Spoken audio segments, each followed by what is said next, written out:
Salut à tous et bienvenue sur votre chaîne Real Madrid Info. Voici une toute nouvelle vidéo dans laquelle nous allons parler de les dernières infos du Real Madrid. Voici les grands points nous allons développer. Premièrement, Lunin a pris sa décision sur son futur. Ensuite, Tchouaméni n'est pas encore forfait pour la finale. Et, Kylian Mbappé fait une énorme demande avant sa signature. Et d'autres infos du Real Madrid. Je vous explique tous dans quelques secondes. Donc, restez juste qu'à la fin de la vidéo pour ne rien manquer. Mais avant tout, abonne-toi si c'est la toute première fois que tu nous suis sur cette chaîne, et activez la notification afin d'être à la une de toutes nos vidéos d'actualité comme celle-ci, donc n'hésite pas à lâcher un gros pouce bleu et quitter votre commentaire. Si c'est fait les amis, on y va. Les responsables du FC Barcelone sont profondément contrariés par la mise en place de la loi Mbappé par la communauté autonome de Madrid, une mesure qui pourrait favoriser le Real Madrid, en particulier dans le cas de Kylian Mbappé.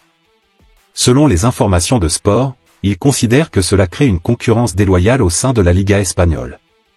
Cette révision fiscale est mal perçue. Les dirigeants du FC Barcelone seraient vivement opposés à la loi Mbappé, une exemption fiscale introduite par la présidente de la communauté autonome de Madrid, Isabel Ayuso. Cette mesure vise à attirer les investisseurs étrangers et devrait avantager le Real Madrid dans le recrutement de joueurs français. Sport révèle que cette inégalité perçue serait au cœur des débats du côté catalan. Le Barça, déjà confronté à des difficultés lors des négociations avec des clubs d'État tels que le PSG ou Manchester City, trouve injuste l'avantage dont pourraient bénéficier de nombreux joueurs s'ils choisissaient de signer à l'Atlético de Madrid ou au Real Madrid. Certains responsables estiment même que cette exemption fiscale ferait du Real Madrid un club d'État de plus. La loi Mbappé doit encore être approuvée par le Conseil de gouvernement de Madrid et par l'Assemblée, ce qui devrait se produire dans les semaines à venir, étant donné que l'exécutif dirigé par Isabel Díaz Ayuso dispose de la majorité absolue après les élections de l'année dernière. Cette loi prévoit que toutes les personnes s'installant dans la communauté de Madrid, qu'elles soient étrangères ou espagnoles revenant au pays et investissant dans la communauté, pourront bénéficier d'une déduction de 20% de l'impôt sur le revenu des personnes physiques de la section autonome tant qu'elles investissent dans cette région. En d'autres termes, elle supprime pratiquement l'impôt régional pour tous ceux qui remplissent les conditions requises. La seule imposition sur le revenu des personnes physiques que ces individus devraient payer serait l'impôt national sur le revenu. Le Barça estime que cette mesure rendra beaucoup plus difficile pour le club de recruter des joueurs, car alors qu'à Madrid un joueur ne paiera que 24,5% d'impôt national, en Catalogne, il devra ajouter à ces 24,5% les 25,5% d'impôt régional. Le Barça croit que cette loi a été influencée par Florentino Pérez, proche d'Isabel Ayuso, la présidente de la communauté autonome de Madrid. L'autre information. Le Real Madrid se prépare à un mercato estival mouvementé, alors que la perspective de disputer la finale de la Ligue des Champions sous la houlette de Carlo Ancelotti et la finalisation du dossier Mbappé ne sont que le début des enjeux à venir. Malgré le récent succès en Liga et l'optimisme croissant lié à la possible conquête de la 15e Ligue des Champions face au Borussia Dortmund en juin, plusieurs questions complexes persistent. L'arrivée imminente de Kylian Mbappé et d'Endrick alimente certes l'enthousiasme, mais les dirigeants madrilènes ont encore de nombreux défis à relever. Parmi les sujets délicats figurent les contrats des joueurs actuels, les cibles sur le marché des transferts et le sort des prêtés. Pour les joueurs en fin de contrat tels que Toni Kroos, Luka Modric, Nacho et Lucas Vázquez, la presse madrilène évoque des prolongations probables pour Kroos et Modric, tandis que Nacho semble sur le départ. Lucas Vázquez, quant à lui, devrait prolonger son contrat. Par ailleurs, le transfert définitif de Joselu, prêté par l'Espagnol, pour 1,5 million d'euros est en vue. Concernant les nouvelles recrues potentielles, le tableau est encore flou. Si Alphonso Davies suscitait un intérêt il y a peu, le bon niveau de Ferland Mendy a modéré l'intérêt du Real Madrid pour le Canadien. Lenny Yoro est évoqué comme un choix d'avenir, bien que le club soit conscient de l'intérêt d'autres grandes équipes à son égard. Enfin, les destins de Miguel Gutiérrez, prêté à Girona, et de Rafa Marin, prêté à Alaves, dépendront des décisions prises concernant d'autres joueurs, notamment Nacho. L'autre information. La révélation fracassante de la prime à la signature de Kylian Mbappé secoue les coulisses du Real Madrid. Si le club obtient le transfert tant convoité du prodige français en 2024 sans débourser un centime, cela n'empêchera pas une dépense financière colossale. Capitaine de l'équipe de France, Mbappé devrait qui officialise son départ du Paris Saint-Germain, alors que son contrat avec le club touche à sa fin. Le Real Madrid a maintenu sa confiance tout au long de cette période, faisant de Mbappé sa priorité offensive malgré ses hésitations notoires en 2022. Les rumeurs rapportées par le Parisien et ESPN indiquent que le joueur a finalement pris sa décision en faveur de Madrid. Bien que son arrivée puisse se faire gratuitement, les termes de son contrat représentent une dépense conséquente pour les Blancos. Selon le Daily Mail, Mbappé consentirait à une baisse de salaire pour rejoindre le Real Madrid, en échange d'une prime à la signature phénoménale de 100 millions d'euros. De plus, il aurait l'avantage de conserver 60% de ses droits à l'image, dépassant ainsi la limite de 50% imposée par le club, dans le cadre d'un contrat élaboré.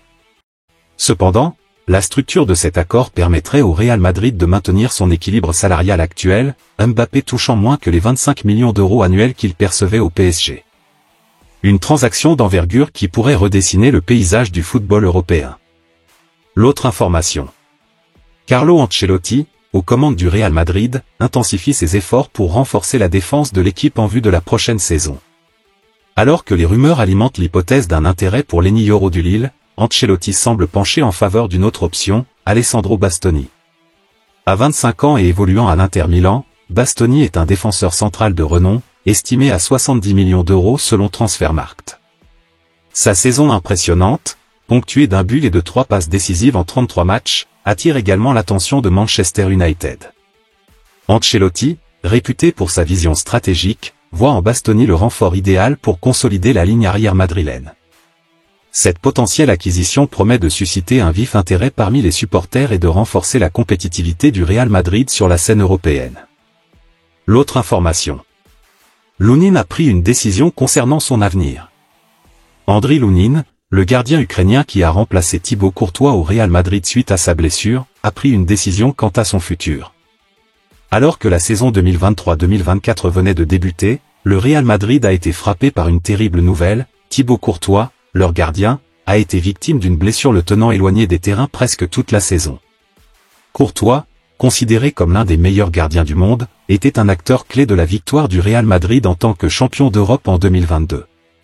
Sa blessure a été un coup dur pour le club madrilène qui devra se passer de son géant de 2 mètres. En remplacement, les Madrilènes ont pu compter sur l'un de leurs gardiens, Andriy Lunin. Arrivé au Real Madrid en juillet 2018 pour un montant de 8,5 millions d'euros, Andriy Lunin a été prêté à plusieurs reprises. Prêté en Espagne de 2018 à 2020, l'Ukrainien a eu l'occasion de jouer quelques matchs sous les couleurs madrilènes. Suite à la blessure de Courtois, c'est Lunin qui a pris la place de remplaçant du Belge. Contre toute attente, il a réalisé une saison remarquable. Grâce à lui, le Real a remporté une nouvelle Liga et est bien parti pour décrocher sa 15e Ligue des Champions. Bien que Lunin n'ait pas été formé au Real, il est au club depuis 2018. Arrivé à Madrid à l'âge de 19 ans, l'Ukrainien connaît très bien le club. Avec la saison qu'il a réalisée, le gardien de 25 ans a attiré l'attention de nombreux clubs par son niveau de performance. Son contrat se terminant en juin 2025, le Real Madrid souhaite prolonger celui qui est désormais son deuxième gardien jusqu'en 2029. Titulaire tout au long de la saison, Lunin devrait retrouver le banc des remplaçants avec le retour de Courtois. Une situation qui ne dérange pas l'Ukrainien, qui aurait accepté la proposition du Real Madrid selon les informations de Relavo. Ainsi, le Real Madrid pourra compter sur 2 gardiens de haut niveau pour les années à venir. L'autre information. Le Real Madrid maintient un espoir pour Aurélien Tchouaméni en vue de la finale de la Ligue des Champions, déclare Carlo Ancelotti. Victime d'une fracture de fatigue au pied gauche à un mois du début de l'Euro 2024, le milieu pourrait éventuellement être de retour pour l'événement majeur. Ancelotti a indiqué en conférence de presse que Tchouaméni n'était pas encore exclu pour la finale, bien qu'il ait peu de chances d'y participer. Le coach a souligné que la semaine à venir serait cruciale et que la douleur au pied du joueur semblait moins intense, ce qui différait de sa précédente blessure. Ayant déjà souffert d'une blessure similaire en octobre 2023, Tchouaméni avait été éloigné des terrains pendant 1 mois et demi. Son retour pour la finale de la Ligue des Champions reste incertain, sans garantie quant à sa participation à la compétition avant le début de l'Euro 2024 en Allemagne le 14 juin. Le sélectionneur français Didier Deschamps annoncera sa liste de joueurs retenus pour l'Euro le 16 mai, tandis que la France débutera son parcours le 17 juin contre l'Autriche. Ancelotti n'a pas encore révélé ses plans concernant le gardien de but pour la finale, avec 3 options possibles, Courtois, Kepa et Lunin.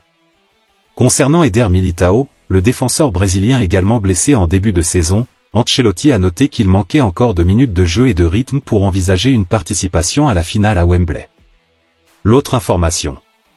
Kylian Mbappé, l'attaquant phare du PSG, a annoncé son départ du club à la fin de la saison, dévoilant ainsi un secret déjà bien connu.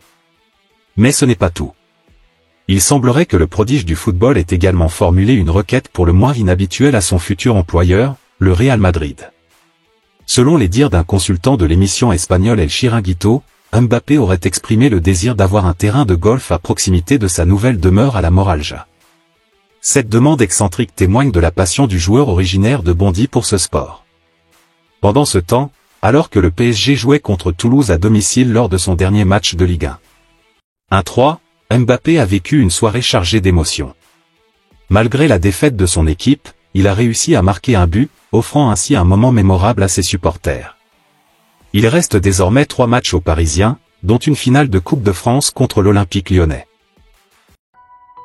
Merci de l'avoir suivi, n'oubliez pas de s'abonner et d'activer la notification pour ne pas rater aucune de nos prochaines vidéos et quittez votre like pour plus d'encouragement. Merci, à bientôt.